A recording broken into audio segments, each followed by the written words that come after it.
ایران کې پر افغانانو ظلمونه شروع شول. سلګونه کسان یې پولیسو نیولي او شپږ نور افغانان یې هم اعدام کړي. جزئیات هم دلته وګورئ او چینل سبسکرایب کړئ.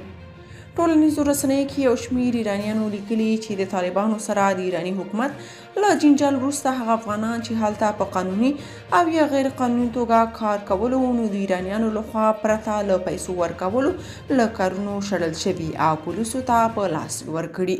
د ایرانیانو یاد اقدام افغانانو څخه غوسه کړي او وایي لسګونه کلونه یې د افغانستان اوبه په وړیا توګه واخیستې، خو اوس چې پرې بندې شوې نو افغانانو سره داسې ظلمونه کوي. بلخوا ایران په روان کال کې شپږ افغانان اعدام کړي. د ایران د بشري حقوقو سازمان وایي په 2023 کال کې لږ تر لږه شپږ افغانان په ایران کې اعدام شوي دي. یاد سازمان وایي پر افغانستان د طالبانو له بیا واکمنېدو وروسته په ایران کې د افغان بندیانو د اعدامولو لړۍ چټکه شوې ده.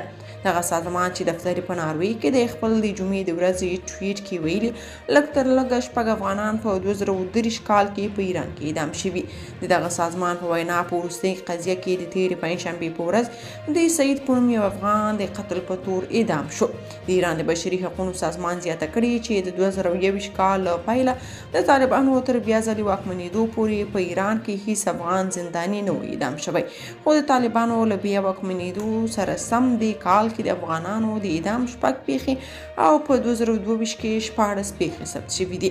د افغانستان جمهوریت نظام پر مهال هم د ایران په زندانونو کې د افغانانو د اعدام راپورونه ورکول کېدل، خو په وروستیو کلونو کې بیا دا شمېر کم شوی و. که تاسو په دې اړه څه نظر لرئ په کومنټ کې شریک او چینل سبسکرایب کړئ.